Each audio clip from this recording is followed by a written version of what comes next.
Hello, I'm Darren Magee, and today's question asks if I would discuss the characteristics and behaviours of a narcissistic mother-in-law. Now, if you like this video, if you find it helpful, please consider subscribing to my channel for future updates on mental health related topics. But just as a reminder, this video is not a substitute for support from a mental health professional, nor is it a tool to be used to diagnose someone. Now, some of the common characteristics of narcissism include a sense of entitlement, there's a need for attention, there's a disregard for other people's boundaries, there's being intensely disagreeable, there's a lack of empathy and either being highly resistant or highly sensitive to criticism. And when it comes to narcissism, I'm not just talking about someone who can be selfish or difficult once in a while. I think if we're honest with ourselves, we can all be a little bit like that from time to time. When I'm referring to narcissism, I'm referring to something that is long-term, something that is pathological, it is pervasive, it is consistent. Now, in a relationship, be it a marriage or a long-term relationship, especially where there are children involved, your relationship with your in-laws could have a large impact on your relationship with your partner and indeed your kids. But with the narcissistic mother-in-law, remember, she is a narcissistic mother as well. She doesn't necessarily see her own children or indeed her grandchildren as people, as individuals. They are extensions of herself. They must reflect how perfect she is. And if the son or daughter-in-law does not reflect that, if they do not comply with the control, if they show any kind of free thinking or whatever, she will do whatever she can to regain some sense of control, but take no responsibility if her behaviour even means the end of that marriage. So here are some of the common characteristics and behaviours of a narcissistic mother-in-law. Now, I'm just going to refer to the partner meaning the husband and the wife of her adult child, the son-in-law or the daughter-in-law, okay? So first of all, she can be very cruel. She will go out of her way to make sure the partner doesn't feel welcome. She will do this in many different ways. For example, there's unkind, humiliating humour. She might ignore them, talk over the top of them, picking holes and contradicting everything that they say. She might even be making plans for family activities that the partner knows nothing about, and the partner ends up having to cancel their plans, having to attend. But one way or another, she will make it clear that the partner is not liked and will always be on guard, always be ready for an opportunity to hurt them. Secondly, she was always right, which by default means she's never wrong. Now, this might come across as because she's older, that means she has more wisdom and more experience. She'll know the best school for the kids to go to. She will know the best place to buy a house. She will know the best kind of job or career that the partner needs. And because she's always right, she'll never apologise. And because she's always right, she'll expect the partner to see it that way as well. She will expect subservience. She will expect the partner to maybe adopt her worldview, her culture, her political beliefs or religion or whatever. The partner might have to learn to cook, raise kids and behave in a way that she approves, the way that she would. The partner will also be expected to worship her the way everyone else does. Failure to do any of these things means that the partner is vile, despicable, and she is entitled to complain and badmouth them. She will say things like, and after all I've done for that young couple, she will even tell her own son or daughter what a poor choice they made in picking them as a partner. Next up, she is very charming, but only to outsiders. Now, because image is everything, to outsiders she's lovely, she's selfless, she's an amazing, brilliant grandmother. In fact, if you think about it, being the matriarch in perhaps her own little narcissistic family cult, she's probably quite good at this. She's probably quite altruistic as well.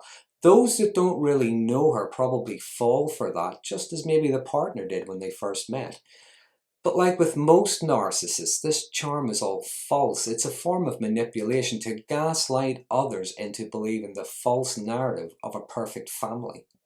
And in those early days, whenever the partner was first introduced to the family, it was a way of fooling the partner into thinking that they were really nice people, feeling safe to share personal information, which was then used to hurt them and humiliate them later on. The partner will always get to see the toxic, negative side that others don't get to see, or perhaps the family are afraid to mention or notice. If they do mention it to anyone, then they are seen as being horrible. They are being nasty to such a lovely, caring, sweet old woman. Next up, she will have no respect whatsoever for her own child's partner.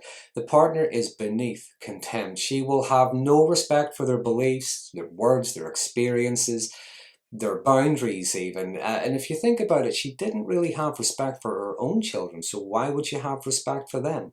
And because of an inflated sense of herself, she'll be very dismissive of any of their accomplishments, achievements, or any of the beliefs of the partner. She will again claim that she knows more, she's more experienced, or she knows someone who did it better. She feels good when the partner feels bad. Now, having said that, she may show some appreciation or pride in the partner if it benefits her publicly somehow, if it's of any value to her. Other than that, though, she may ask the partner for their opinion on something, only to either ignore it or to ridicule it or say the opposite just to be disagreeable. When it comes to boundaries and disrespecting the partner, now, if the family is visiting the in-laws, she might ask, would you like tea, coffee, something to eat? If the partner says no, she will bring them something anyway. And if they object, if they complain, then the partner looks or is made to feel as if they're being ungrateful. She was only making them feel welcome. Or she may turn up at their house unannounced, criticize how untidy the house is, criticize the behavior of the children, but the whole time expect to be treated as if she's royalty. Next up, and I think this is possibly one of the most insidious things, if she can't control the partner through threat, intimidation, guilt-tripping, gaslighting, then she will tighten the control she has over her own son and daughter in that relationship. She'll tighten the control she has over the grandchildren, other friends and in-laws in order to control the partner. And if the couple were to say that they were maybe thinking of getting a pet for the kids, now the mother-in-law will maybe come up with some story about she knows someone who bought a pet for someone, and the house burnt down, it sank into a swamp and all the children cried. What she's really saying is, I don't want you getting a pet, and chances are that couple end up not getting a pet. But the next thing she'll do is tell the children it's because of the partner, their mum or their dad. That's why they don't have a pet. She will blame them. Either that, or perhaps one day she will just turn up at their house with a pet, a puppy or a kitten or whatever, making it very difficult for the parents to say no to the children. Now, the simplest of things as well will be made really difficult. She will go out of her way to make everyone's life difficult, to make the partner's life difficult. She will make other people's lives difficult just to get at the partner sometimes. And she will make it clear to her own son or daughter how unhappy she is at how the partner behaves around her. Things that they may do or say will be twisted into insults towards her. Next up, she is spiteful, she is vindictive, and she will hold a grudge. If she feels threatened by the partner, she will find ways to punish them through either her own child or through the grandchildren. Because narcissism, by its very nature, can be very vindictive. It is very destructive.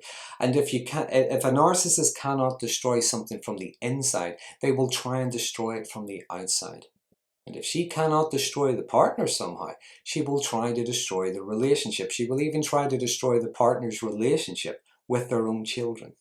The next common characteristic would be she is constantly involved in the marriage. Now, this is either upfront, in your face, or it's manipulative and behind the scenes. Now, this might look like expecting constant phone calls if the couple are on holiday or the family are on holiday, wanting updates, what they're doing, making sure everybody's safe, okay? Either that or constantly advising against decisions that the couple might be making.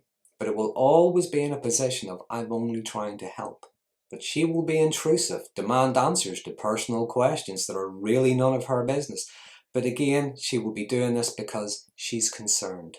When these tactics don't work, when she isn't getting what she wants, she will lash out and bully, if not the partner, then her own child, or indeed the grandchildren.